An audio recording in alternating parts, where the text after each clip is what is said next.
So guys, ये जावा series का पहला लेक्चर है और इस वीडियो में मेरा ऑब्जेक्ट ये है कि मैं आपको जावा बिल्कुल जड़ीले तरीके से, बिल्कुल जड़ से समझाने की जितना हो सके उतना कोशिश करूं और आपको जावा अच्छे से समझ में आए। तो इस वीडियो में हम इन टॉपिक पे बात करेंगे, जैसे कि जेडीके क्या होता है, कंपाइलर क्या होता है, हमें प्रोग्रामिंग लैंग्वेज की ज़रूरत ही क्यों है, क्यों हम प्रोग्रामिंग लैंग्वेज सीखते हैं, और साथ ही साथ आईडीई सेटअप करेंगे, जेडीके सेटअप करेंगे, सेटअप करना जानेंगे, क्लास बनाएंगे, पैकेज बनाएंगे और बनाएंगे अपना पहला कोड जिसमें हेलो वर्ल्ड लिख के आएगा। और उसके बाद जंप कर जाएंगे सीधा एक डेस्कटॉप ऐप के प्रोजेक्ट पे। एक ऐसा डेस्कटॉप ऐप बनाएंगे जो ज़्यादा कुछ नहीं करता होगा, बस एक मैसेज डिस्प्ले करेगा, लेकिन वो डेस्कटॉप ऐप जो है वो हमारे कोड एडिटर के आईडीई के बाहर आ जाएगा, इंडिपेंडेंट रन करेगा। ठीक है, तो चलिए शुरू करते हैं। तो अब सवाल ये उठता है कि जावा सीखने के लिए हमें अपने कंप्यूटर में क्या इंस्टॉल करना पड़ेगा जिसके ज़रिए हम जावा सीख सकते हैं। तो एक तो आपको चाहिए जेडीके। जेडीके का मतलब है जावा डेवलपमेंट किट, ठीक है। और दूसरी चीज़ आपको चाहिए एक आईडीई या फिर कहें एक कोड एडिटर जिसमें आप कोड लिखेंगे, कोड को कंपाइल करेंगे, रन करेंगे, ठीक है। तो आपको वो चाहिए। अब जेडीके हमें मिल जाएगा ओरेकल की वेबसाइट से या फिर आप ले सकते हैं ओपन जेडीके की वेबसाइट से, ठीक है। वहीं पे आईडीई या कोड एडिटर के तौर पे आप चाहें तो नोटपैड को भी यूज़ कर सकते हैं, लेकिन वो तरीका सही नहीं होगा, वो चीज़ें आपके लिए ज़्यादा डिफ़िकल्ट हो जाएंगी। तो कोई आईडीई जैसे कि एक्लिप्स हो गया या विजुअल स्टूडियो कोड हो गया या इंटेलिजे हो गया, ऐसा कोई आईडीई आपको यूज़ करना है, ठीक है। इस वीडियो में मैं जिस आईडीई को यूज़ करूँगा उसका नाम है इंटेलिजे। तो खोल लेते हैं ब्राउज़र। यहाँ पे मैं टाइप करता हूँ इंटेलिजे और ये देखिए जो पहली वेबसाइट है हमारी इंटेलिजे आइडिया। हो सकता है कि आप जब सर्च करें तो ये शायद नीचे आ जाए या कहीं और आ जाए, लेकिन आपको यहाँ पे जाना है इंटेलिजे आइडिया। इसको ढूंढना कोई बहुत मुश्किल काम नहीं है, अगर आपने थोड़ा बहुत भी इंटरनेट चलाया है तो आप इस वेबसाइट तक पहुँच ही जाएंगे, ठीक है। अगर आप जावा सीख रहे हैं तो मैं इतना तो आपसे एक्सपेक्ट कर ही सकता हूँ कि आप इंटेलिजे डाउनलोड कर लेंगे, ठीक है। तो इंटेलिजे के दो वर्जन हैं, एक इसका कम्युनिटी एडिशन है और दूसरा इसका पेड वर्जन है, ठीक है। तो जब हम डाउनलोड पे क्लिक करेंगे तब ये हमें ऑप्शन शो करेगा। ये देखिए एक अल्टीमेट वर्जन है, ये हमें डाउनलोड नहीं करना है। यहाँ पे दिखा रहा है 30 डेज़ ट्रायल, ठीक है। 30 दिन का इस पर आपको ट्रायल मिलता है, लेकिन इसकी हमें ज़रूरत ही नहीं है, तो हम ट्रायल क्यों लें। हम अभी बिल्कुल जावा सीखना शुरू कर रहे हैं और हमारे लिए कम्युनिटी एडिशन जो है वो बढ़िया है, परफेक्ट है, ठीक है। तो यहाँ से करेंगे डाउनलोड। तो ये मैं डाउनलोड पे क्लिक कर देता हूँ और ये देखिए मेरी ब्राउज़र पे डाउनलोडिंग शुरू हो गई है और इसे होने में लगेगा थोड़ा सा टाइम, तो हम आगे बढ़ जाते हैं। ओके, तो ज़रा डाउनलोड फोल्डर्स में चेक कर लेते हैं। एक्सप्लोरर पे जाते हैं, ये एक्सप्लोरर खोला और ये डाउनलोड्स वाले फ़ोल्डर पे क्लिक कर लेते हैं। तो डाउनलोड्स में ये हमारी फ़ाइल आ गई है, ये हमारा सेटअप है इंटेलिजे का, ठीक है। तो अभी हमको एक चीज़ और डाउनलोड करनी है जिसका नाम है जेडीके। अब इससे पहले हम जेडीके डाउनलोड करें, मैं आपको कुछ चीज़ें और बताना चाहता हूँ, ठीक है। तो यहाँ पे दो लोग बने हुए हैं और ये दो लोग जो हैं एक दूसरे से बहुत दूर हैं, और ये जो पर्सन है ये जो इंसान है जो आप देख रहे हैं, आई होप ये आपको इंसान की तरह ही दिख रहा हो। नहीं दिख रहा है तो मान लीजिए कि ये एक इंसान है, ठीक है, और ये भी एक इंसान है जो यहाँ पे, ठीक है। तो हमारा ये वाला जो इंसान है ये हाथ में लिए है एक फ्लैश लाइट, ठीक है। ये हाथ में एक फ्लैश लाइट लिए हुए है और ये जो फ्लैश लाइट है ये इसकी तरफ फ्लैश कर रहा है। ये दोनों आपस में इतना दूर हैं कि ये लोग बात करके नहीं कम्युनिकेट कर सकते, आवाज़ पहुँचेगी ही नहीं, लेकिन लाइट पहुँच रही है। तो ये क्या कर रहा है, ये इसकी तरफ जो है लाइट को फ्लैश कर रहा है और ये वाला हमारा जो इंसान है, ये वाला जो हमारा इंसान है, ये फ्लैश लाइट के ऑन और ऑफ के सीक्वेंस को देख रहा है। जो इसकी तरफ ऑन और ऑफ का सीक्वेंस आ रहा है उसको देख रहा है और उसको देख के ये इस बात को समझ गया कि इस बॉक्स के अंदर, ये वाला जो बॉक्स है इसके अंदर क्या है। ये वाला जो बॉक्स है ये इस शख्स ने भिजवाया है इसके पास, और अब ये फ्लैश लाइट का यूज़ करके इसको ये बता रहा है कि इस बॉक्स के अंदर क्या है।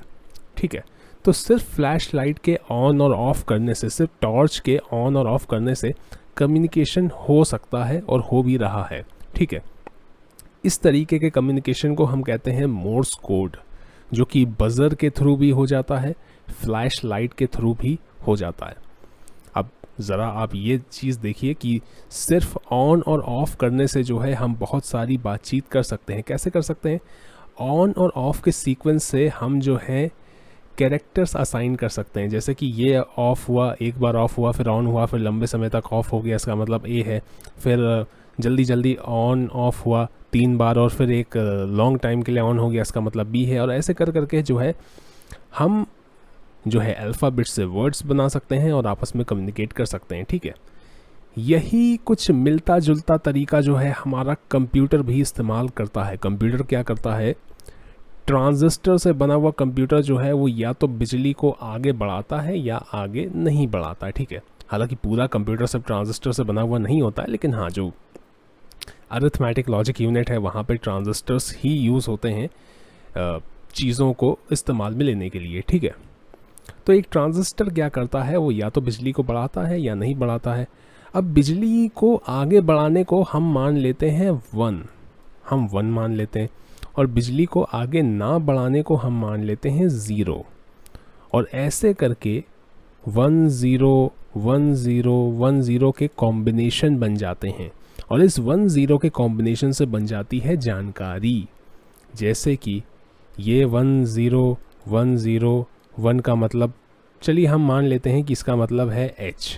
ठीक है, वैसे मैंने यहाँ पे प्रॉपर जो है वो बाइनरी के वो नहीं लिखे हैं कि बाइनरी का ट्रांसलेशन क्या होगा वर्ड्स में और नंबर्स में, लेकिन ठीक है, हम फिलहाल एग्जांपल के लिए इसी को मान लेते हैं। और ये जो है इसको हम मान लेते हैं कि ये है I। ठीक है, और इन दोनों का जो सीक्वेंस है वो मिल के बन गया हाई, यानी कि एक मैसेज भेजा गया जो कि हाई है। ठीक है, इस तरीके से इंफॉर्मेशन जो है सेव होती है, प्रोसेस होती है। ठीक है, लेकिन हमें अगर कोई ऐप बनाना हो, हमें अगर कोई टूल बनाना हो कंप्यूटर के लिए, तो हमको तो फिर बहुत ज़्यादा दिक्कत हो जाएगी। हमें तो समझना पड़ेगा प्रोसेसर कैसे काम करता है, ट्रांजिस्टर कैसे लगे हैं, ट्रांजिस्टर असाइन कैसे हैं, दुनिया भर की चीज़ें समझनी पड़ेंगी। इसी का समाधान है प्रोग्रामिंग लैंग्वेज। प्रोग्रामिंग लैंग्वेज में क्या होता है कि आप शब्द दे देते हैं। इसको मैं ज़रा इरेज कर देता हूँ, इसको हम इरेज करते हैं। प्रोग्रामिंग लैंग्वेज में क्या होता है कि हम जो है शब्द का इस्तेमाल करते हैं, अंग्रेज़ी भाषा के शब्द होते हैं। जैसे कि हमें अगर चाहिए स्क्रीन पे हाई, ठीक है, तो हम जो है हम कुछ ऐसा प्रिंट एफ और ऐसे करके हम जो है ब्रेसेस बना देंगे और डबल कोट्स में ऐसे हाई लिख देंगे और ऐसे करके बंद कर देंगे और एक सेमी कोलन लगा देंगे। तो इससे हमने क्या किया, हमने प्रोग्रामिंग लैंग्वेज में कुछ इस तरीके से एक इन्फॉर्मेशन लिखी। अब ये जो इन्फॉर्मेशन है ये तो हमने अंग्रेज़ी शब्दों का इस्तेमाल किया है, तो होगा क्या कि एक चीज़ पहले से हमारे लिए कुछ समझदार लोग बना के चले गए हैं, जिसको कहते हैं कंपाइलर। जिन्होंने भाषा बनाई, जिन्होंने प्रोग्रामिंग लैंग्वेज बनाई, उन्होंने ही कंपाइलर पहले से बना दिए। ठीक है, अब ये कंपाइलर क्या करेगा, ये जो कंपाइलर है ये क्या करेगा, ये चेंज करेगा इसे मशीन कोड में। ठीक है, ये कंपाइलर जो है मशीन कोड में चेंज करेगा। तो हम क्या कर सकते हैं, हम जो है एप्लीकेशन बना सकते हैं ऐसे करके कि हमने कहा कि फ्रेम जो है फ्रेम की हाइट हो जाए इतनी और विड्थ हो जाए इतनी, और उसके बाद कलर हो जाए, कुछ कलर हो जाए। ठीक है, कुछ कलर हो जाए इस तरीके से हम क्या कर सकते हैं, हम जो है अंग्रेज़ी भाषा और कुछ जो है चिन्हों का प्रयोग करके, प्रॉपर इंग्लिश नहीं होती है, कुछ एक सिंटेक्स होता है जो हर लैंग्वेज का थोड़ा सा डिफरेंट होता है, ठीक है। और उसके बाद फिर हम कुछ ये लिख सकते हैं कि इसका रंग लाल कर दो, इसकी हाइट ये कर दो, और यूज़र से जो है इनपुट ले लो, और उसके बाद कंपाइलर क्या करेगा, इसे मशीन कोड में कन्वर्ट करेगा, ठीक है। तो इस तरीके से जिन लोगों ने लैंग्वेज बनाई उन्होंने कंपाइलर भी बनाया। अब कंपाइलर के अंदर इन शब्दों का मतलब पहले से ही मौजूद होता है, कंपाइलर के अंदर इन शब्दों का मतलब पहले से ही मौजूद होता है। अगर आप फ्रेम की स्पेलिंग में गलती कर देंगे तो प्रोग्राम में एरर आ जाएगा, जब आप रन करेंगे तब मैसेज आने लगेगा कि नहीं चलेगा, या कुछ भी मैसेज आ सकता है, डिपेंड करता है कि आप कौन सा IDE या कोड एडिटर यूज़ कर रहे हैं, ठीक है। तो कंपाइलर हमारा जो है ये इन शब्दों को समझता है, और अगर शब्द लिखने में हम गलती कर दें, सिंटेक्स लिखने में हम गलती कर दें, इसे सिंटेक्स कहते हैं, ठीक है। ये हर प्रोग्रामिंग लैंग्वेज का अलग अलग होता है, इसे सिंटेक्स कहते हैं। तो सिंटेक्स में अगर हम गलती कर दें तो कंपाइलर सोचता है कि ये क्या लिख दिया, ऐसा तो कुछ मिलता जुलता मौजूद ही नहीं है। तो चलिए ये जानने की कोशिश करते हैं कि JDK यानी कि जावा डेवलपमेंट किट क्या होता है। वैसे JDK अपने आप में एक बहुत बड़ा सब्जेक्ट है अगर हम बहुत ज़्यादा डिटेल में जाएं, लेकिन मुझे अगर कुछ खास चीज़ें आसान शब्दों में एक्सप्लेन करनी हो तो JDK जो है वो एक कलेक्शन ऑफ टूल है, ऐसे टूल का कलेक्शन जो कि आपको तब चाहिए होते हैं जब आप जावा कोड लिखते हैं, रन करते हैं, एग्जीक्यूट करते हैं, या फिर जावा एप्लीकेशन को अपने कंप्यूटर में रन करते हैं, ठीक है। JDK के अंदर होते हैं डेवलपमेंट टूल्स, और साथ ही साथ होता है कंपाइलर। कंपाइलर जो है कितना नेसेसरी है वो तो आप पहले ही समझ गए होंगे। कंपाइलर नहीं होगा तो अगर आपने कुछ भी कोड लिखा वो कंप्यूटर को समझ में नहीं आएगा। कुछ भी आपने जो है लिखा, जैसे कि आपने लिखा कि फ्रेम बना दो, पैडिंग कर दो, हाइट इतनी कर दो, विड्थ इतनी कर दो, ये जो है स्ट्रिंग प्रिंट कर दो, तो बिना कंपाइलर के कंप्यूटर को कुछ समझ में नहीं आने वाला। कंपाइलर जो है कंप्यूटर को बताएगा कि हाँ ये जो चीज़ें लिखी हैं इसका अर्थ ये है, ठीक है। अब ये जो जावा का कंपाइलर है ये जावा कोड को कन्वर्ट करता है बाइट कोड में, ठीक है। अब ये बाइट कोड कैसा दिखता है कैसा नहीं दिखता है इसकी टेंशन लेने की अभी आपको ज़रूरत नहीं है, बस आप इतना याद रखिए कि ये जो जावा का कंपाइलर है ये जावा कोड को बाइट कोड में कन्वर्ट करता है। साथ ही साथ JDK के अंदर दो चीज़ें और होती हैं, एक होता है JRE यानी कि जावा रन टाइम इन्वायरमेंट, दूसरा होता है JVM यानी कि जावा वर्चुअल मशीन। और ये JRE और JVM जो है तब यूज़फुल होते हैं, या फिर ये कहें कि नेसेसरी होते हैं, ज़रूरी होते हैं जब आप कोई जावा एप्लीकेशन अपने कंप्यूटर में रन कर रहे हों, ठीक है। तो आप एक JDK डाउनलोड करेंगे और उसके अंदर ये सब कुछ आपको मिल जाएगा। JRE मिल जाएगा, जावा रन टाइम इन्वायरमेंट मिल जाएगा जिसके अंदर लाइब्रेरीज़ होंगी, और JVM मिल जाएगा। JVM को आप मान सकते हैं कि JVM जो है वो एक इंटरप्रेटर की तरह काम करता है, वो बाइट कोड को जो है मशीन कोड में कन्वर्ट कर देता है। तो अभी कंपाइलर ने क्या किया, जावा कोड को बाइट कोड में कन्वर्ट किया, और फिर इंटरप्रेटर यानी कि हमारे JVM ने, जावा वर्चुअल मशीन ने क्या किया, बाइट कोड को कन्वर्ट कर दिया मशीन कोड में। और इसके अलावा JVM और भी कई सारे काम करता है, जैसे गार्बेज कलेक्शन को ऑटोमेटिकली मैनेज कर देना। C और C++ में जो है आपको मैनुअली मेमोरी मैनेज करनी पड़ती है, लेकिन यहाँ पे ये जो है ऑटोमेटिकली मैनेज हो जाता है। सो गाइज़, यहाँ पे मैंने विकीपीडिया का पेज खोल लिया है और इसमें JDK के वर्जन की हिस्ट्री बताई गई है। तो JDK 1.0 जो है वो रिलीज़ हुआ था 1996 में, और उससे पहले 1995 में JDK का एक बीटा वर्जन भी आया था, और 1.1 रिलीज़ हुआ 1997 में, ऐसे 1.2 रिलीज़ हुआ 1998 में, और ऐसे जो है करते करते आज जब मैं वीडियो बना रहा हूँ तो JDK 20 रिलीज़ हो चुका है, और फ्यूचर में रिलीज़ होगा JDK 21, ठीक है।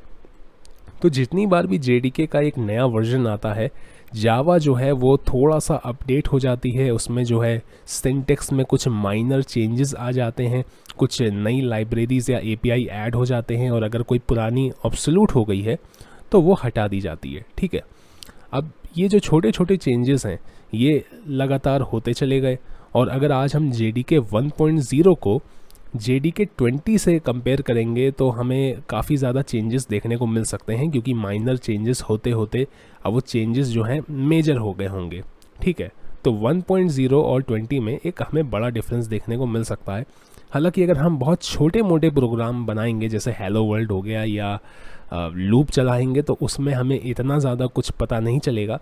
लेकिन हाँ, अगर हम जैसे जैसे हमारे प्रोग्राम की कॉम्प्लेक्सिटी बढ़ती जाएगी हमें फील होगा कि हाँ काफ़ी सारे चेंजेस आ गए हैं। ठीक है, तो यहाँ पे देखिए 1.4 आया, फिर 5 आया, फिर 6 आया, 7 आया, और 7 के बाद आया JDK 8 LTS। LTS का मतलब होता है लॉन्ग टर्म सपोर्ट, यानी कि इसको लंबे समय तक अपडेट मिलते रहेंगे, लंबे समय तक ये स्टेबल रहेगा। ठीक है, और बहुत सारे प्रोग्राम्स जो हैं, बहुत सारे बैकएंड प्रोग्राम आज भी JDK 8 पे ही रन कर रहे हैं, और उन्हें जब मेंटेन किया जाता है तो JDK 8 का ही यूज़ किया जाता है। ठीक है, और उसके बाद JDK 9 आया, 10 आया, फिर से JDK 11 लॉन्ग टर्म सपोर्ट को मतलब लॉन्ग टर्म सपोर्ट के साथ आया, और वो भी बहुत लंबे समय तक जो है वो सपोर्ट में रहेगा, उसको सपोर्ट मिलता रहेगा। और उसके बाद फिर JDK 17 जो कि LTS यानी कि लॉन्ग टर्म सपोर्ट उसे मिला हुआ है। तो हम जो है जब जावा का वर्जन डाउनलोड करेंगे JDK का, तो मैं सबसे लेटेस्ट नहीं करूँगा, मैं डाउनलोड करूँगा JDK 17। ठीक है, तो यहाँ पे टाइप कर लेते हैं JDK 17 LTS, और ये जो Oracle वाली वेबसाइट है यहीं से डाउनलोड कर लेते हैं। और यहाँ पे लिनक्स का आर्काइव है, और मुझे विंडोज़ का देखना है। ये रहा विंडोज़ 64 इंस्टॉलर x64, तो 153 MB का है, इसको ज़रा करते हैं डाउनलोड। तो ये डाउनलोडिंग शुरू हो गई है, आप देख सकते हैं।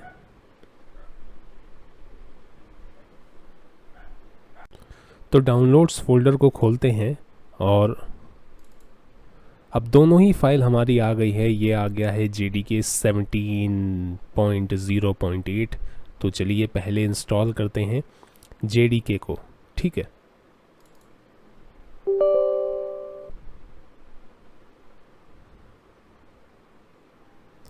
तो इसको करते हैं नेक्स्ट। सी प्रोग्राम फाइल, ठीक है, नेक्स्ट करते हैं। तो ये होने में लेगा थोड़ा सा टाइम। ओके, तो हो गया है ये। अब यहाँ पे मैं इसको कर देता हूँ क्लोज़। अब ये बता रहा है next step to access tutorial API documentation, लेकिन फ़िलहाल उसकी ज़रूरत नहीं है, तो क्लोज़ कर देते हैं। अब डाउनलोड करना है, डाउनलोड कह रहा हूँ, अब इंस्टॉल करना है IntelliJ। तो ये IntelliJ पे मैं डबल क्लिक कर देता हूँ, और अब इसको इंस्टॉल करते हैं। तो नेक्स्ट कर देते हैं। यहाँ पे सी प्रोग्राम फाइल में ये इंस्टॉल हो रहा है, ठीक है, नेक्स्ट कर देंगे। क्रिएट ए डेस्कटॉप शॉर्टकट, ये कर देंगे। यहाँ पे क्रिएट एसोसिएशन, तो एसोसिएशन के लिए हम कर देंगे java.java। ठीक है, अपडेट पाथ वेरिएबल, ठीक है, इस पे भी हम जो है चेक कर देंगे। तो ये IntelliJ का शॉर्टकट बनाने के लिए डेस्कटॉप पे, अगर आपको शॉर्टकट नहीं चाहिए तो आप इसको छोड़ भी सकते हैं। और उसके बाद ये है पाथ क्रिएट करने के लिए, ठीक है, और उसके बाद ये जावा क्रिएट करने के लिए, मतलब एसोसिएशन हम किसके संग काम कर रहे हैं। और अपडेट कॉन्टेक्स्ट मेन्यू, तो इसको मैं अभी छोड़ रहा हूँ, नेक्स्ट कर देते हैं और इंस्टॉल कर देते हैं।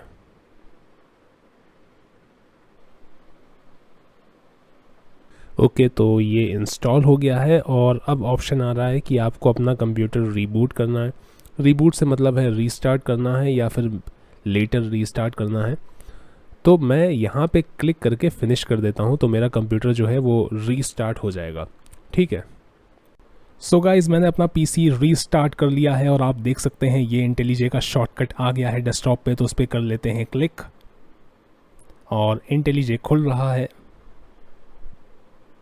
और यहाँ पे हमें 3 ऑप्शन दिखा रहा है, new project, open, get from VCS। तो मैं यहाँ पे न्यू प्रोजेक्ट पे क्लिक करता हूँ, ठीक है।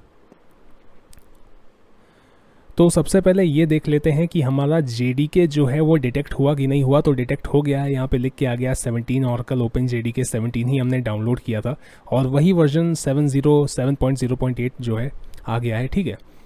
और इसके नीचे एक ऑप्शन आ रहा है सैम्पल कोड का, ऐड सैम्पल कोड, ये अनचेक कर दीजिएगा आप। सैम्पल कोड बेसिकली क्या होता है कि थोड़ा सा कोड पहले से ही लिख के आ जाता है और कई केस में वो हेल्प करने के बजाय प्रॉब्लम क्रिएट कर देता है, क्योंकि ना तो आपने पैकेज बनाया होता है, ना आपने क्लास बनाई होती है, और हो सकता है कोई लूप पहले से लिख के आ जाए, वो लूप अभी तक आपने पढ़ा भी नहीं है, समझा भी नहीं है, तो एक लंबा चौड़ा कोड लिख के आ जाता है जो कि आपको और कंफ्यूज कर देता है, ठीक है। तो आप जैसे जैसे जो चीज़ें मैं कर रहा हूँ मुझको फॉलो करते जाइएगा, ठीक है, और आपको हर चीज़ समझ में आएगी। तो इसको आप अनचेक कर दीजिएगा, इस पर टिक मत रहने दीजिएगा, ठीक है। तो बिल्ड सिस्टम पे IntelliJ लगा है, ठीक है, लैंग्वेज पे जावा लगा हुआ है, ठीक है। लोकेशन जो है ये आइडिया प्रोजेक्ट्स के नाम से एक फ़ोल्डर बन जाएगा। कहाँ पे बनेगा? सी यूज़र, और जो आपका यूज़र नेम है वहाँ पे जाके ये फ़ोल्डर बन जाएगा, ठीक है। तो प्रोजेक्ट में नाम में मैं लिख देता हूँ प्रैक्टिस, लिख देता हूँ, ठीक है, PRACTICE, प्रैक्टिस। आप कुछ भी नाम दे सकते हैं, ठीक है, चाहे तो वो भी दे सकते हैं जो मैंने दिया है, और अगर आप वही नाम देंगे तो कन्फ्यूज़न थोड़ा सा हो सकता है कम क्या होगा, कुछ भी नाम दे दीजिए, कोई फ़र्क नहीं पड़ता है। तो एडवांस सेटिंग्स देख लेते हैं थोड़ा सा, ठीक है। क्रिएट पे क्लिक कर देता हूँ मैं और इसको कर लेते हैं फुल स्क्रीन। और कुछ चीज़ें अभी खुलने में थोड़ा सा समय लेंगी, तो उन्हें खुलने दीजिएगा। हो सकता है कि 1 मिनट पूरा ये ले कुछ चीज़ें लोड करे, ठीक है। तो मेरे ख्याल से इसने सब कुछ लोड कर लिया है, अब कुछ बचा नहीं है। तो टॉप राइट साइड में देखिएगा, यहाँ पे प्रैक्टिस करके एक फ़ोल्डर आ गया है, ये है हमारा प्रोजेक्ट फ़ोल्डर, और उसके नीचे एक फ़ोल्डर है डॉट आइडिया, और उसके नीचे एक फ़ोल्डर है डॉट नहीं है, खाली SRC करके है, ब्लू कलर का फ़ोल्डर है ये, और इसका मतलब है सोर्स, ठीक है। तो सबसे पहले मैं क्या करता हूँ, मैं टेक्स्ट को, फॉन्ट को थोड़ा सा बड़ा कर देता हूँ ताकि आपको चीज़ें क्लियरली दिखाई दें। मुझे तो दिख रही हैं। तो व्यू पे अपीयरेंस में जाके इसको मैं जूम कर देता हूँ, IDE को पूरा, ठीक है। तो 150% में जूम कर देता हूँ, अपीयरेंस में जाके जूम हो जा, और 150%। क्या हो गया, वो जल्दी से क्लिक हो जाता है 110 पे। अपीयरेंस पे गए, ठीक है, जैसे ही मैं क्लिक करता हूँ वो बड़ा होता है और फिर 110 पे क्लिक हो जाता है। तो ठीक है, होता है कभी कभी। और मैं इसको सोच रहा हूँ फुल स्क्रीन भी कर देता हूँ, फुल स्क्रीन। अब ठीक है, फुल स्क्रीन आ गया ये। और यहाँ पे अब देखिएगा, सबसे पहले हम बनाएंगे पैकेज क्या होता है? पैकेज को आप जावा के कॉन्टेक्स्ट में भी पैकेज ही मानिए, मतलब कि एक झोला जिसके अंदर बहुत सारी आपकी फाइलें हैं, आपकी जावा की क्लास फाइल है, ठीक है। तो पैकेज जावा के कॉन्टेक्स्ट में भी पैकेज है। और पैकेज बनता कैसे? बस सिंपली हम फोल्डर बना देते हैं, उसी को हम जावा में पैकेज कहते हैं, ठीक है। हालांकि जावा में जब आप आगे पढ़ेंगे जावा को तो आपको पता चलेगा कि ये सिर्फ एक फ़ोल्डर नहीं है, बट हाँ अभी के लिए आप इतना ही मान लीजिए, ठीक है। सोर्स पे मैंने क्लिक किया, ठीक है। अब इस पर राइट क्लिक करेंगे और न्यू पे जाएंगे। अब न्यू पे जाएंगे तो आप देख सकते हैं मैंने न्यू पे क्लिक नहीं किया है, बस कर्सर रख दिया है और आ गया है Java class Kotlin class file scratch file package, ठीक है। तो पैकेज पे क्लिक करेंगे तो न्यू पैकेज, अब हमको यहाँ पे नाम देना है, ठीक है। नाम कैसे देते हैं? वैसे तो आप कुछ भी नाम दे सकते हैं, रोहित, अमन, सुमन, कुछ भी नाम XYZ दे सकते हैं, लेकिन एक तरीका होता है, वो होता है रिवर्स डोमेन। जैसे आपको नाम देना है अगर अमन, तो आप देंगे com.aman, ऐसे देंगे com.aman, ठीक है। तो एक रिवर्स डोमेन एक टेक्निक होती है, मतलब टेक्निक क्या होती है, ये एक नाम देने का तरीका होता है जिससे चीज़ें जो है वो ऑर्गेनाइज्ड रहती हैं, ठीक है। तो मैं फ़िलहाल इसको नाम दूंगा com.practice PRACTICE, ठीक है। com.practice करके हमने जो है इसको नाम दे दिया, एंटर दबा दिया मैंने। और एंटर दबाने के बाद आप देख सकते हैं SRC के अंदर यहाँ पे अब हमको एक फ़ोल्डर दिखा रहा है com.practice। अब हम इस फोल्डर पे राइट क्लिक करेंगे और फिर से न्यू पे जाएंगे। अब हम बनाएंगे एक जावा क्लास, ठीक है। जावा क्लास पे मैं क्लिक कर देता हूँ। एक चीज़ मैं आपको बता दूँ, जो जावा है ये केस सेंसिटिव लैंग्वेज है। इसमें कुछ चीज़ें जो हैं वो कैपिटल से लिखी जाती हैं, कुछ चीज़ें स्मॉल से लिखी जाती हैं, कुछ चीज़ों की जो स्टार्टिंग है वो स्मॉल से लिखना अलाउड नहीं होता है, ठीक है। तो हम जब जावा की क्लास बनाएंगे तो हम यहाँ पे कैपिटल लेटर से स्टार्ट करेंगे, ठीक है। तो यहाँ पे इसको मैं कुछ भी नाम दे सकता हूँ। फ़िलहाल मैं इसको नाम दे रहा हूँ मेन, क्योंकि हमारी मेन क्लास है। नाम इसको मैं प्रैक्टिस भी दे सकता था, अपना नाम भी दे सकता था, ठीक है। बस कंडीशन ये है कि पहला लेटर कैपिटल रखना है। तो मैं इसको मेन नाम दे रहा हूँ। अगर आप कोई और नाम दे रहे हैं तो इस बात का ध्यान रखिएगा कि अगर आप जो भी मैं कोड लिख रहा हूँ अगर आप उसको एज इट इज़ कॉपी कर रहे हैं तो मैं मेन लिखूँगा, लेकिन आपको वही नाम लिखना है। आप मेन मत लिख दीजिएगा, नहीं तो आप सोचेंगे कि मेरा रन कर रहा है, आपका रन क्यों नहीं कर रहा है ना। तो ये चीज़ें हैं। चाहे तो सब कुछ वही नाम दे सकते हैं जो नाम मैंने दिया है, तो कन्फ्यूज़न क्रिएट नहीं होगा। अगर आप कोई छोटी मोटी गलती करेंगे तो वो गलती भी जो है नहीं शायद पता चले आपको, ठीक है। तो मेन क्लास मैंने बना दी, एंटर दबा दिया, और एंटर दबाने के साथ ही आप देख सकते हैं कि थोड़ा सा कोड अपने आप लिख के आ गया है। लिख के आ गया है पैकेज com.practice, ठीक है। इस कोड को हमने लिखा नहीं है, ये कोड जो है ये पैकेज बनाने के साथ ही आ गया। और पब्लिक क्लास मेन और 2 कर्ली ब्रैकेट्स लगे हुए हैं यहाँ पे पहले से ही। अब हम जो है अपना पहला कोड बनाएंगे यहाँ से। अगर आप जो है सैम्पल कोड पे टिक कर देते, यानी कि चेक उसको रहने देते, तो क्लास भी पहले से बन जाती, हो सकता है पैकेज भी पहले से बन जाता, और हेलो वर्ल्ड का कोड भी पहले से लिख के आ जाता, और हो सकता है कोई लूप फंक्शन भी पहले से ही लिख के आ जाता, और सब पहले से ही हो जाता। तो फिर आप क्या करते? आप तो कुछ सीख ही नहीं पाते। इसलिए मैंने जो है वो सैम्पल कोड आपसे बोला था कि अनचेक कर दीजिए इसको, ठीक है। तो अब यहाँ से लिखना शुरू करते हैं। अब यहाँ पे मैं लिखूँगा, मैं एंटर दबा देता हूँ और नीचे वाली लाइन से लिखता हूँ पब्लिक स्टैटिक वॉइड मेन, ठीक है। पब्लिक स्टैटिक वॉइड मेन, और बनाते हैं सिंपल वाला ब्रैकेट और लिखते हैं स्ट्रिंग, और स्ट्रिंग का एस कैपिटल रहेगा, और स्क्वायर ब्रैकेट्स ये वाला, ठीक है, स्क्वायर ब्रैकेट्स। और उसके बाद लिखते हैं स्पेस देके ARGS। जैसे ही मैंने ARGS लिखा तो आप देख सकते हैं ग्रीन कलर के जो है वो प्ले वाले बटन आ गए, रन वाले बटन आ गए। अब हमारा कोड जो है वो रन हो सकता है। अब मैं कर्ली ब्रैकेट्स और टाइप करूँगा और मैं एंटर दबा देता हूँ। तो ये हमारा जो कोड है, अब ये कोड रन हो सकता है। हालांकि रन होके ये करेगा कुछ नहीं, बस रन होके बंद हो जाएगा, लेकिन ये रन हो सकता है। अब कोड को रन करने के लिए यहाँ पे जो टॉप राइट में कुछ बटन्स बने हुए हैं और एक ट्रायंगल बना हुआ है, इस पे लिख के आ रहा रन मेन डॉट जावा। इस पर मैं क्लिक करता हूँ और देखिए बिल्ड होने लगा कोड हमारा, और ये स्टार्ट होके बंद हो गया और लिख के आया फिनिश विथ एग्जिट कोड, ठीक है। तो हमने कुछ लिखा ही नहीं है, हमने कुछ करने के लिए बोला ही नहीं है, तो ये चीज़ तो होगी ही। अब इसमें लिखते हैं एक कमांड, इसमें लिखते हैं, मैं एक सेंटेंस को प्रिंट कराना चाहता हूँ, यानी कि मैं चाहता हूँ कि एक सेंटेंस जो है वो लिख के आए।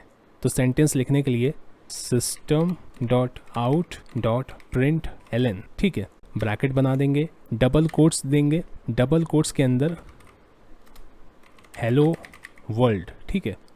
ब्रैकेट से बाहर आ जाएंगे, सेमीकोलन लगाएंगे, सेमीकोलन लगाने के बाद अब इसको फिर से रन करके देखेंगे, और ये देखिए हमारा हेलो वर्ल्ड जो है वो लिख के आ गया है।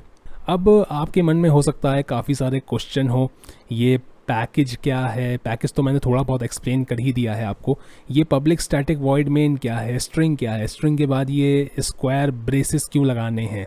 ये ARGS क्यों लिखना है? ठीक है, अभी के लिए आप इतना समझ लीजिए ये सिग्नेचर कोड है, मतलब जब आप जावा लिखेंगे तो कोड ऐसे ही स्टार्ट करेंगे, कुछ चीज़ों के मतलब धीरे धीरे अपने आप आपको पता चलते रहेंगे। अभी मैं अगर एक्सप्लेन करूँगा कि ये मेथड है और ये फंक्शन है और ये जो है स्ट्रिंग है, पहले से डिफाइंड एक फंक्शन है, तो आपको समझ में तो कुछ नहीं आएगा, बल्कि और क्वेश्चन आपके दिमाग में आ जाएंगे कि ये मेथड क्या होता है, प्री डिफाइंड फंक्शन क्या होता है, लाइब्रेरी क्या होती है। ठीक है, तो स्टार्टिंग में आपको क्या करना है, आपको डाउट से भरा हुआ रहना है, क्रियोसिटी से भी भरे हुए रहना है, मतलब जिज्ञासा होनी चाहिए जानने की कि ये क्या है, ये क्या है। रट्टू तोते मत बन जाइएगा कि बस कोड को जो है एज इट इज़ रटे ले रहे हैं। क्रियोसिटी मन में हमेशा रखिएगा, जिज्ञासा हमेशा रखिएगा। लेकिन अभी जो है आप इसकी बस ऐसे ही प्रैक्टिस करिए, पूरा कोड फिर से मिटाइए, फिर से लिखिए, फिर से मिटाइए, फिर से लिखिए। ठीक है, पूरा कोड ऐसे करके क्या करिए, ऐसे करके इरेज मार दीजिए। इरेज मारने के बाद फिर से पूरा ऐसे लिखिए, पैकेज कॉम डॉट प्रैक्टिस। ठीक है, सेमी कोलन देंगे हम, और उसके बाद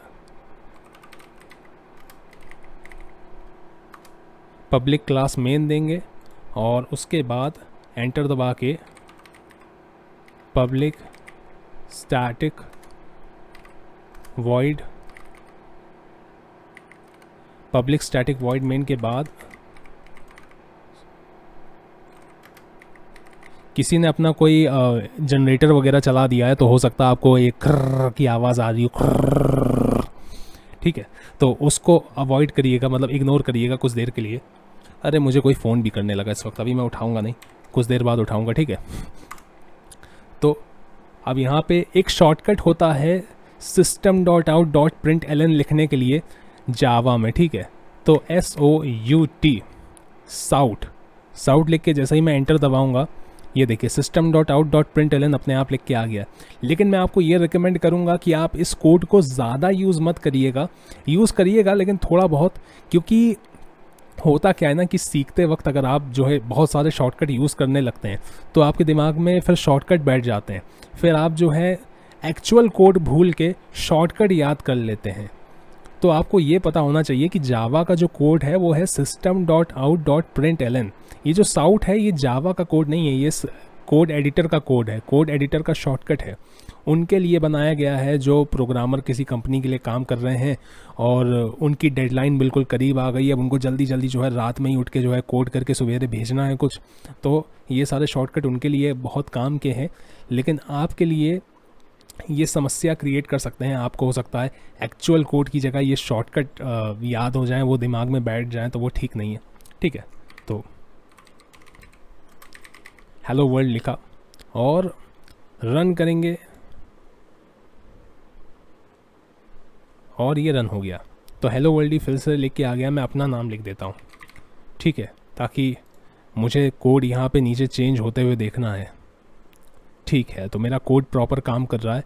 एक चीज़ मैं आपको और बता दूं, बहुत सारे जो बिगनर लोग हैं वो कंफ्यूज हो जाते हैं कि ये पब्लिक क्लास के बाद क्या ये इतना सा स्पेस हमको देना है यहाँ पे, और फिर क्या ये इतना स्पेस हमको देना है। तो वो देखिए, वो कोड अपने आप, कोड एडिटर अपने आप लगाता जाता है। तरीका ये है कि जैसे मैंने पब्लिक क्लास मेन दिया और उसके बाद मैंने ये जो करली ब्रेसेस ओपन किए हैं, पब्लिक स्टैटिक वॉइड मेन इस करली ब्रेसेस के अंदर का हिस्सा है। ठीक है, जैसे कि अगर मैं इसको ऐसे लिख दूँ, मैं अगर इसको पीछे करके यहाँ पे ले आऊँ और मैं इस ब्रेसेस को भी, इस ब्रैकेट को भी यहाँ पे ले आता हूँ, ठीक है, तो भी ये कोड रन करेगा। ठीक है, और अगर मैं पब्लिक पैकेज, हाँ पैकेज के बाद इतना इतना स्पेस दे दूँ तो भी ये कोड रन करेगा। ठीक है, अगर मैं ये जो लास्ट वाला ब्रैकेट है इसको इतना नीचे ले जाऊँ तो भी ये कोड रन करेगा। मैं उसके बीच में स्पेस कितना दे रहा हूँ वो मैटर नहीं करता है, लेकिन ये जो एक्स्ट्रा स्पेस है जो कोड एडिटर अपने आप लगा देता है, ये थोड़ा सा नीटनेस के लिए लगाता है। ये दिखाता है कि हाँ ये चीज़ इसके अंदर है, ये चीज़ इसके अंदर है, ये चीज़ इसके अंदर काम कर रही है। ठीक है, तो हो सकता है कि चीज़ें आपको क्लियर हो गई हों। ठीक है, तो आगे आपको क्या करना है, इसी चीज़ की बार बार प्रैक्टिस करनी है। इसको मिटाइए फिर से लिखिए, मिटाइए फिर से लिखिए, और 40-50 बार ऐसा करिए आप। इतना तो कम से कम आपको करना ही चाहिए ताकि कोडिंग की अच्छी प्रैक्टिस आपकी हो पाए। फिर उसके बाद हम आगे कुछ और चीज़ों को देखेंगे, ठीक है। सो गाइस, मैंने अभी रियलाइज़ किया कि मैंने प्रोजेक्ट का जो नेम है उसमें स्पेलिंग मिस्टेक कर दी है, प्रैक्टिस की जगह पार्कटिक्स लिख दिया है। हालांकि इससे कोई फ़र्क नहीं पड़ेगा, लेकिन हाँ ये है कि स्पेलिंग मिस्टेक मैंने कर दी थी, जबकि मैं बोल प्रैक्टिस रहा था लेकिन लिख रहा था PAR, ठीक है। तो अब एक काम करते हैं, अब मैं न्यू प्रोजेक्ट बनाता हूँ। मैं सोचा हूँ कि एक ऐप बनाते हैं, और वो ऐप क्या करेगा, कुछ नहीं करेगा, बस एक छोटा सा मैसेज वगैरह डिस्प्ले करेगा। हम बस JFrame JPanel बनाएंगे, ठीक है। अब हो सकता है कि आपके मन में कन्फ्यूज़न हो, क्या होता है JFrame, क्या होता है JPanel। तो मैं आपसे ये कहना चाहूँगा कि देखिए, इस वक्त आप जो है बस मुझको फॉलो करते जाइएगा, जो जो चीज़ें मैं लिखता जाऊँ वो आप लिखते जाइएगा। अभी जो है आप बस मुझे फॉलो करिए, लेकिन धीरे धीरे चीज़ें अपने आप क्लियर होती चली जाएंगी, अपने आप ही आपको सब समझ में आता जाएगा, ठीक है। तो मैं यहाँ पे क्या कर रहा हूँ, मैं यहाँ पे बना रहा हूँ एक नया प्रोजेक्ट। तो ऊपर जाते हैं, फाइल पे, न्यू पे जाते हैं, प्रोजेक्ट पे जाते हैं, और यहाँ पे नाम क्या दिया जाए। तो हो सकता है कि कुछ लोगों के लिए ये उनका पहला जावा का ऐप हो, माई फर्स्ट ऐप, इसको नाम दे देते हैं, ठीक है। ये प्रोजेक्ट का नाम है, और सैम्पल कोड हमको नहीं चाहिए, सैम्पल कोड आ जाएगा तो दिक्कत हो जाएगी, सारा कोड हटाना पड़ेगा हमें, ठीक है। तो क्रिएट कर देते हैं, और ये पूछ रहा है कि क्या आप इस विंडो पे रखना चाहेंगे कि नई विंडो पे। अगर हम नई विंडो कर देते हैं तो ये वाला कोड यहाँ पे रहेगा, और नई विंडो पे एक नया कोड आ जाएगा। दिस विंडो करेंगे तो ये वाला कोड हट जाएगा, ये क्लोज हो जाएगा, बंद हो जाएगा, और जो हमारा करंट प्रोजेक्ट है वो स्टार्ट हो जाएगा। तो मैं फ़िलहाल दिस विंडो कर देता हूँ, ठीक है। तो ये देखिए, अब फोल्डर का नेम हो गया है माई फर्स्ट ऐप, ठीक है। अब इस माई फर्स्ट ऐप पे मैं करूँगा राइट क्लिक, और हम जाएंगे वैसे ही न्यू पे, और बनाएंगे यहाँ पे पैकेज। अच्छा, मैंने इस पर क्लिक किया है ऐप पे, हमें इस ऐप को खोलना है, ठीक है। मैं पैकेज का ऑप्शन जो है इस ऐप पे ही देखने लगा, ऐप पे नहीं होगा, ये हमें SRC में बनाना है, ठीक है। तो SRC पे राइट क्लिक करेंगे, न्यू पे जाएंगे, अब आएगा पैकेज, ठीक है। अब पैकेज का ऑप्शन आएगा, और इसको हम क्या नाम दें, तो com.app, चलिए com.app मैं इसको नाम दे देता हूँ, दे दिया मैंने। और अब इसके अंदर न्यू पे जाते हैं, जावा क्लास बनाते हैं। क्लास को हम क्या नाम दें, चलिए इसको नाम दे देते हैं, ऐप नाम दे देते हैं इसको भी, और ए कैपिटल रखेंगे। क्लास का जो नाम है वो कैपिटल से स्टार्ट होता है, ठीक है। अब जो चीज़ें मैं लिखता जाऊं वो आप लिखते जाइएगा, ठीक है। मैं सबसे पहले पैकेज के नीचे जो है, तो ये मैंने लिखा import javax.swing.jframe। तो मैं क्या कर रहा हूँ, मैं जावा की लाइब्रेरी से JFrame को इंपोर्ट करा रहा हूँ। इस समय ये ग्रे हो गया है क्योंकि इसका कोई इस्तेमाल अभी हो नहीं रहा है हमारे कोड में। तो कोड एडिटर ये देख रहा है कि आपने इंपोर्ट तो करा लिया लेकिन आप इस्तेमाल तो कर नहीं रहे, ठीक है। तो वो आगे हम करेंगे।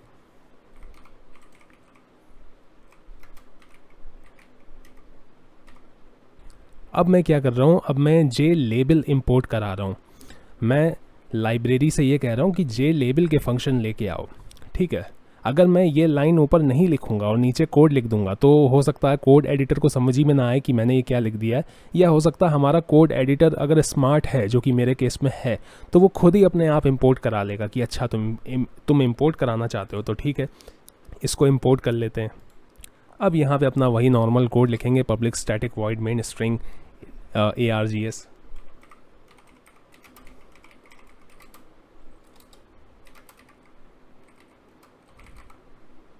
और अब हम यहाँ पे JFrame बनाएंगे, ठीक है। यहाँ पे जो मैंने फ्रेम लिखा है, फ्रेम नाम है, ठीक है। नाम आप फ्रेम की जगह कुछ भी लिख सकते हैं, सुमन, अमन, अर्पित, ठीक है, लेकिन मैंने फ्रेम ही इसको नाम दिया है। और यहाँ पे हम जो है कुछ भी अपना मैसेज टाइप कर सकते हैं जो कि ऊपर लिख के आएगा, और सेमी कोलन लगा के इस कोड को हम बंद कर देंगे। और उसके बाद जे लेबल, इसको नाम दे देते हैं लेबल। लेबल इसको नाम दे दिया, this app is made bye, जो भी आपका नाम है वो आप लिख दीजिए, जैसे मैं अपने केस में अपना नाम लिख रहा हूँ, और सेमी कोलन लगा देते हैं। तो अभी अगर हम इसको रन करेंगे तो कुछ होगा नहीं, मैं रन करके देख लेता हूँ। तो ये हमारा प्रोग्राम बिल्ड हो रहा है और कुछ नहीं हुआ। ठीक है, प्रोग्राम रन हुआ बढ़िया तरीके से और रन होके बंद हो गया। अभी हम क्या करेंगे, अब जो हमारा फ्रेम, जिस चीज़ को हमने नाम दिया, हमने जे फ्रेम को क्या नाम दिया, फ्रेम नाम दिया, तो फ्रेम हम लिखेंगे। अब जावा को ये पता है कि हाँ, फ्रेम जब आप लिख रहे हैं तो आप जे फ्रेम की बात कर रहे हैं, जो आपने जे फ्रेम बनाया है। डॉट लगा के सेट विजिबल, विजिबल मतलब दिखाओ इस चीज़ को हमें, और यहाँ पे हम एक बूलियन वैल्यू देंगे जो कि है ट्रू, कि दिखाओ का मतलब हाँ सही। अगर हम फॉल्स दे देंगे तो नहीं दिखाएगा वो। ठीक है, बूलियन क्या होता है ये मैं आपको अभी आगे बताऊंगा। और अब ज़रा इसको रन करके देखते हैं क्या होता है। तो ये देखिए, एक छोटी सी खिड़की हमारे आ गई है कॉर्नर पे, अगर आपको दिखाई दे रही हो। ठीक है, मतलब एक खिड़की कह रहा हूँ, एक छोटा सा कुछ इंटरफेस जैसा आ गया है, जावा का आइकन बना हुआ है जो साइड में आया है। ये हमारा जावा का ऐप है। ठीक है, तो अभी पूरे तरीके से बना नहीं है, इसको बंद करते हैं। बंद करने के बाद भी ये बंद हुआ नहीं है, ये चल रहा है, तो मुझे यहाँ से बंद करना पड़ेगा स्टॉप ऐप से। ठीक है, तो अभी मुझे एक कोड और देना है जो कि मैं या नीचे ही दे देते हैं, फ्रेम लिखते हैं और set default close operation. Set default close operation का ऑप्शन मुझे यहाँ पे दिख रहा है, तो ये टाइप करना है मुझे, और यहाँ पे लिख देंगे जे फ्रेम, और एग्ज़िट ऑन क्लोज अपने आप ही लिख के आ गया है। ठीक है, तो मैं इंटर दबा देता हूँ। तो ये लिखना है जे फ्रेम एग्ज़िट ऑन क्लोज। अब ज़रा इस कोड को रन करके देखते हैं। अब अगर मैं ये इसको क्लोज़ करूँगा तो देखिए प्रोग्राम हमारा क्लोज़ हो गया है। ठीक है, तो अब मैं यहाँ पे लिखूँगा फ्रेम डॉट ऐड और ब्रैकेट के अंदर लेबल।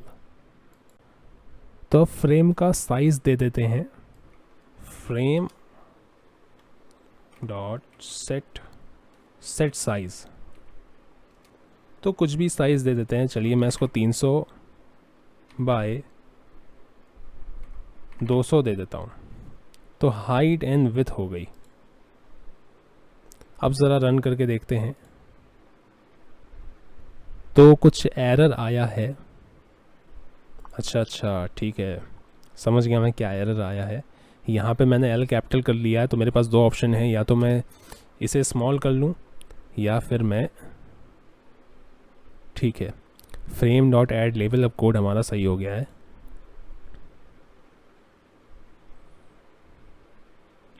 ये देखिए, ये हमारा जावा का एक ऐप बन चुका है जिसमें ये लिखा हुआ है this app is made by Aman. ठीक है, तो बस ये अभी इतना ही ऐप है, ये अभी कुछ करता नहीं है, लेकिन जैसे जैसे हम चीज़ें सीखेंगे हम आगे और भी चीज़ें बना पाएंगे। तो ये जो सेक्शन है जावा का, ये जावा का स्विंग साइड का सेक्शन है, यानी कि जो स्विंग का पार्ट है वो मैं आपको बता रहा हूँ। ठीक है, और अभी हमने जावा का बेसिक क्लियर किया नहीं है, तो ये चीज़ बताने का क्या मतलब बनता है। देखिए, मैं चाहता हूँ कि आप जावा सीखने के लिए क्यूरियस रहें।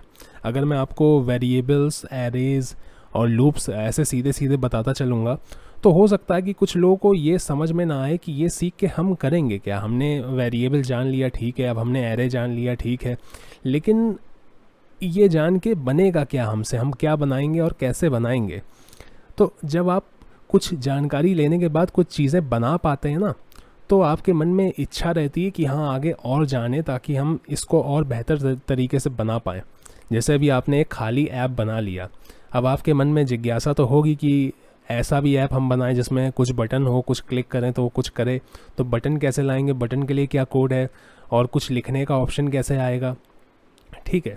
तो वो सारी जो क्रियोसिटी है मैं चाहता हूँ कि वो अंदर से आए आपके। अगर मैं सीधे सीधे बताता चलूँगा कि ये जो है वेरिएबल है, ये एरे है, ये लूप है, ये फॉर लूप है, ये वाइल लूप है, ये डू वाइल लूप है, तो कुछ लोग हो सकता है बीच में ही कोर्स छोड़ के चले जाएं जावा का, वो ये कहें कि यार बड़ा सा बोरिंग हो रहा है। वैसे एजुकेशन देखिए एंटरटेनिंग नहीं होती है, अगर आपको कोई चीज़ सीखनी है तो आपको रगड़ना पड़ेगा, है ना, वहाँ पे आप मज़े से नहीं सीख सकते कोई चीज़। लेकिन हाँ ये है कि अगर हम कुछ परसेंट उसको बना पाएँ, क्यूरियस बना पाए, चीज़ों को एंटरटेनिंग बना पाएँ और क्रियोसिटी से भर पाएँ, या सिखाने का अगर हमारा तरीका ऐसा है कि आपके अंदर क्रियोसिटी भर जाए, तो हमें ऐसा करना चाहिए, मतलब हमें ऐसी चीज़ों को बढ़ावा देना चाहिए, ठीक है। तो मेरे पास इस समय सही शब्द नहीं है अपने थॉट को एक्सप्लेन करने के लिए, तो मैं कुछ भी बोल रहा हूँ, बट आप समझ सकते होंगे। तो ये हमने ऐप बना लिया, लेकिन सिर्फ अभी जो हमारा ऐप है ये तो इस कोड एडिटर के अंदर रन करता है, इसको बाहर कैसे निकालें। तो बाहर निकालने की तरकीबें खोजते हैं, ज़रा फाइल पे जाते हैं, प्रोजेक्ट स्ट्रक्चर पे जाते हैं, प्रोजेक्ट स्ट्रक्चर पे हम आ गए, आर्ट इफ़ेक्ट्स पे जाते हैं, ठीक है। आर्ट इफ़ेक्ट्स ये लिखा हुआ है, इस पर क्लिक करेंगे और ये जो ऊपर प्लस का सिंबल बना हुआ है इस पे क्लिक कर देंगे, ठीक है। और यहाँ पे जार पे क्लिक कर देंगे, फ्रॉम मॉड्यूल्स विद डिपेंडेंसीज, ठीक है। फ्रॉम मॉड्यूल्स विद डिपेंडेंसीज पे क्लिक किया।